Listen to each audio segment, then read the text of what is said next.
Hola, ¿cómo están? A muchos de ustedes seguramente les pasará, y probablemente con bastante frecuencia, que cuando piden a un niño o a un adolescente que haga algo, estos les dicen, ¿pero y por qué? ¿O para qué?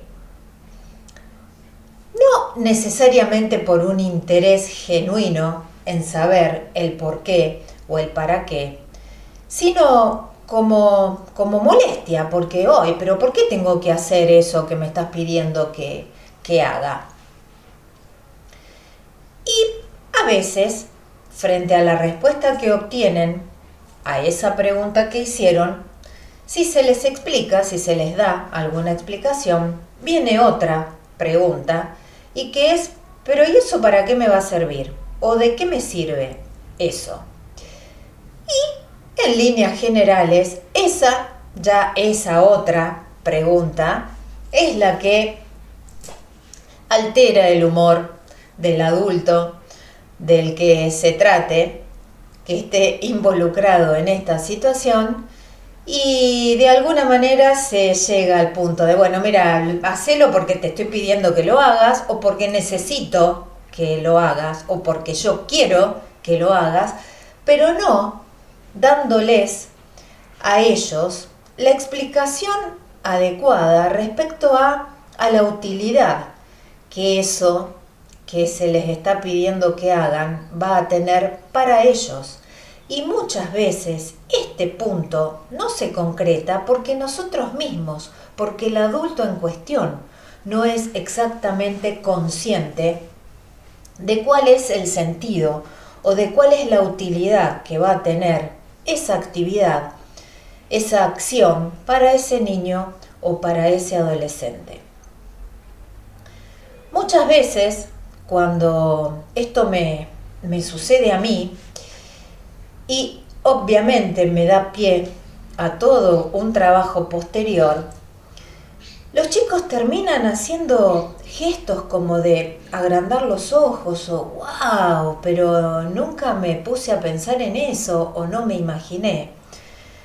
Al terminar tomando conciencia de cuál es la utilidad para ellos de cada una de esas propuestas que les hacemos de acción, en modo pedido, en modo solicitud, en modo obligación, en modo más o menos imperativo, planteado como una consigna, planteado como una propuesta de actividad, pero que en definitiva es lo mismo. Y es increíble cómo los chicos pueden cambiar su actitud, su disposición, su disponibilidad, cuando realmente entienden el por qué y para qué de cada una de las cosas que se les piden o que implican un requisito para algo.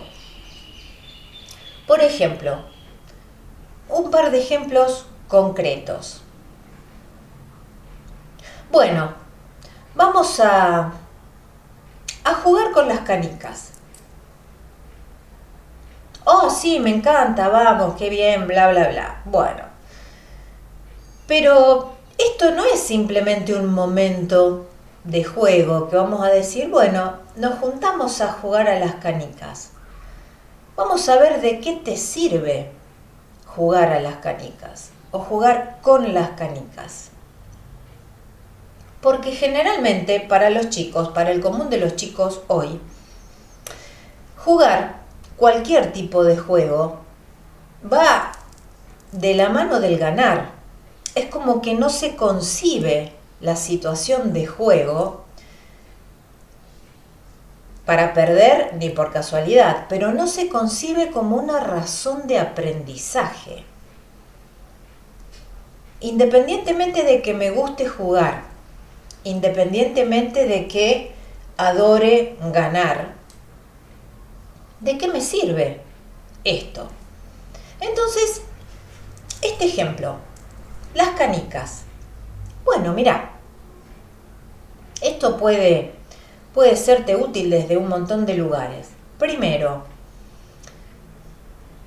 te sirve como para calcular cuál es la intensidad que vos tenés que emplear, implementar al lanzar la canica contra la pared contra la que estamos jugando.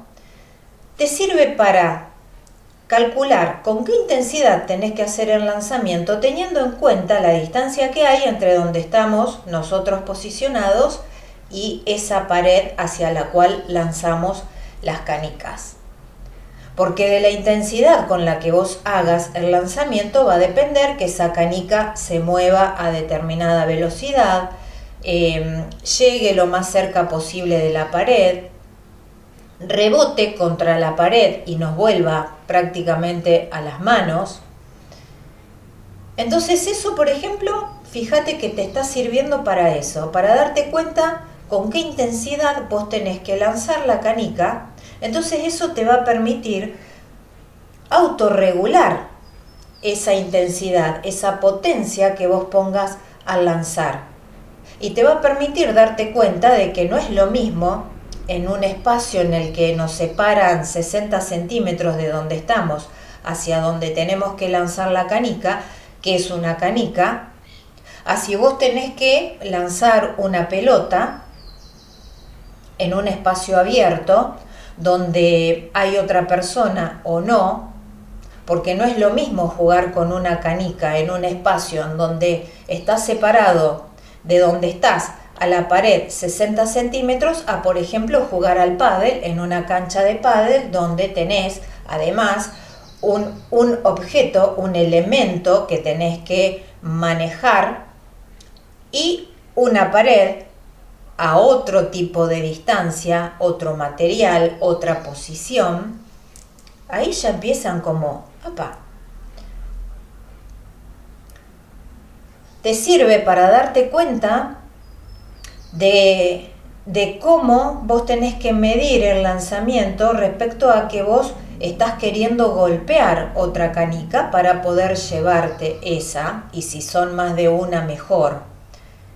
De acuerdo a la cantidad de canicas que ya haya en juego, te sirve para darte cuenta, a ver, pero si yo estoy sentado, veo desde esta altura. Si me paro, veo desde otra altura, puedo hacer un cálculo diferente. Si apoyo el mentón contra el piso, también veo a otra distancia y entonces puedo hacer el cálculo más o menos adecuado como para tener un poco más de posibilidades de golpear otra canica. Te sirve para darte cuenta cómo reaccionás. Si hiciste un lanzamiento muy fuerte y la canica rebotó y te volvió a las manos o te golpeó un pie. Te sirve para darte cuenta si tenés o no tenés paciencia a la hora de esperar el turno del otro. O primero aún, ¿cuánto tiempo te implica a vos manejar la situación, posicionarte y darte cuenta en qué momento lanzar? Te va a servir también para lo que dije antes, o sea, ver cómo manejás la frustración que te produzca haberla lanzado muy fuerte y que te vuelva a las manos, haberla lanzado demasiado despacio y que se separe muy poca distancia del lugar en el que estás, haberla lanzado pensando que ibas a golpear 3 y golpeaste solo una o no golpeaste ninguna, y cómo manejar en vos lo que internamente esa situación te está provocando. Te va a servir para ver cómo procedes respecto a la persona con la que estás jugando o las personas con las que estás jugando. Si haces alarde porque golpeaste varias canicas y las ganaste, si le refregás de manera muy significativa y de modo agresivo al otro jugador que vas teniendo más cantidad de canicas, ¿qué es lo que te pasa cuando el otro tiene más cantidad de canicas que vos? si te das cuenta de que ese otro hizo un mejor lanzamiento, si te das cuenta de que ese otro ganó más canicas porque tuvo más paciencia, porque midió de manera diferente las distancias, o si simplemente te vas a enojar porque tiene más que vos. Te va a ser útil para después contarle a tu mamá, a tu papá, a tus abuelos, a tus hermanos, a alguien, de qué manera jugaste, cuánto tiempo llevó un partido, teniendo en cuenta que empezamos jugando o empezaste jugando con 10, con 15, con 20.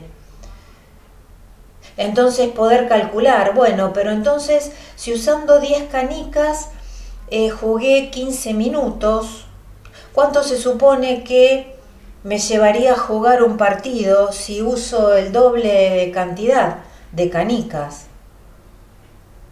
Tendría que jugar de qué manera como para que me implique el mismo tiempo, pero con más cantidad de canicas. Y así, fíjate para todo lo que te sirve jugar a las canicas. Bueno, pero entregué la lámina del trabajo de ciencias naturales y no me pusieron un 10 y yo creí que me iba a sacar un 10. Así que ¿de qué me sirvió hacer la lámina? Pensemos, ¿de qué te sirvió hacer la lámina? Y entonces aparecen cuestiones como, bueno, sí, pude organizar en el espacio de lo que es una cartulina determinada cantidad de cartelitos o de palabras.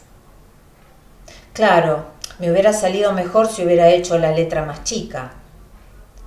Mis compañeros desde el aula donde estaban sentados hubieran podido ver mejor y yo no hubiera tenido que levantar tanto la voz para explicar la lámina que presenté si hubiera hecho las letras más grandes y ellos solos las hubieran podido leer a distancia. Me sirvió para darme cuenta de que no soy capaz de explicarla porque en realidad la lámina me la hizo mi mamá. Y así. ¿Por qué? Porque cuando las acciones que hacemos tienen una explicación, en realidad todo lo que hacemos, todos y cada uno de nosotros, todo aquello que hacemos, tiene una razón de ser. Así sea que no fue por iniciativa nuestra, a lo mejor estamos haciendo porque otro nos pidió, o porque es obligación, o porque tenemos que cumplir con un compromiso, pero toda conducta, toda acción que llevemos a cabo, tiene una razón de ser y tiene una explicación, un fundamento y tiene un aprendizaje. Es más, no tiene un aprendizaje, tiene varios aprendizajes.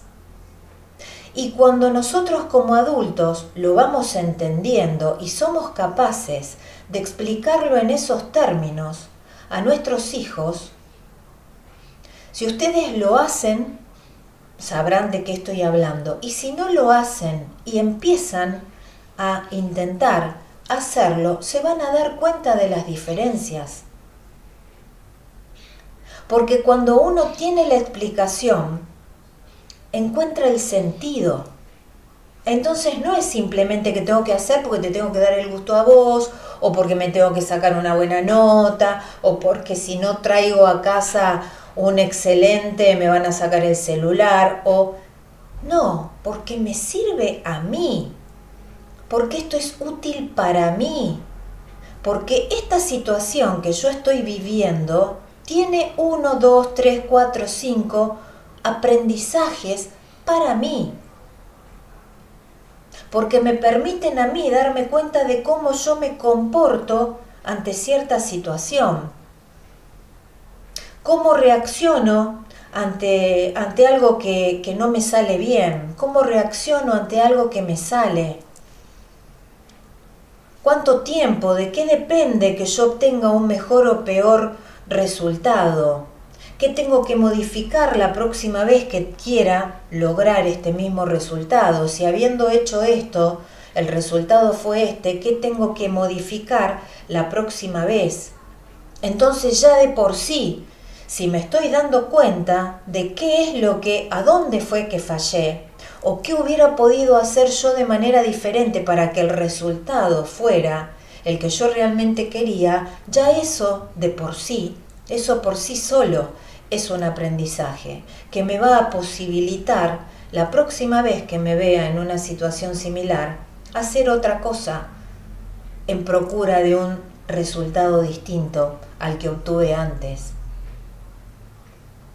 Y cuando nos manejamos así, empezamos a ver que cuando preguntamos a nuestros hijos, que cuando tratamos de establecer conversaciones o diálogos con los chicos, en esto de que toda pregunta tiene una respuesta, de que toda consecuencia tiene una causa, de que todo efecto tiene una causa, porque todo tiene una razón de ser.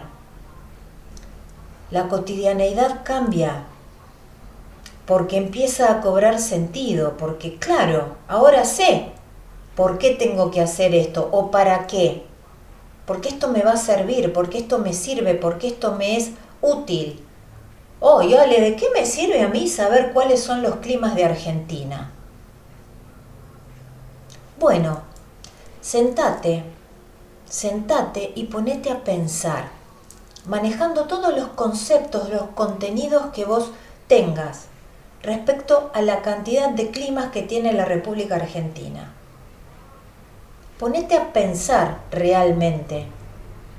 Ponete a pensar cómo llegaste a esa información, qué tuviste que hacer, qué procesos del pensamiento tuviste que poner en práctica, en acción, en actividad, en funcionamiento para llegar a saber cuáles son los climas que tiene la República Argentina.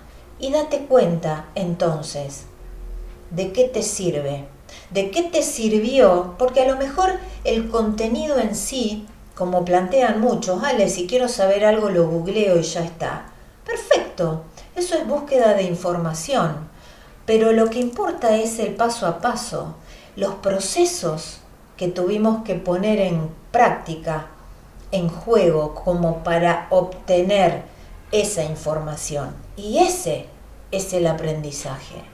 Ese es el verdadero aprendizaje. Entonces yo hoy los invito a que se detengan ustedes primero a pensar y que después vayan aprovechando todas y cada una de las posibilidades que la vida cotidiana con sus hijos les regale como verdaderos momentos de aprendizaje.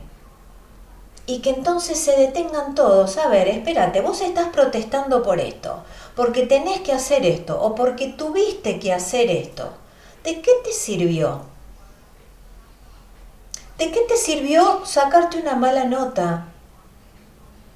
¿De qué te sirvió haberte equivocado en esto? ¿De qué te sirve estar haciendo en este momento esto que estamos haciendo? Y encontrar, porque todo lo tiene. E insisto, cuando ellos empiezan a entender por qué y para qué y cuál es la utilidad, todo empieza a tener sentido y es perfectamente factible llegar al punto de que entiendan que todo, absolutamente todo lo que hagan para algo les sirve.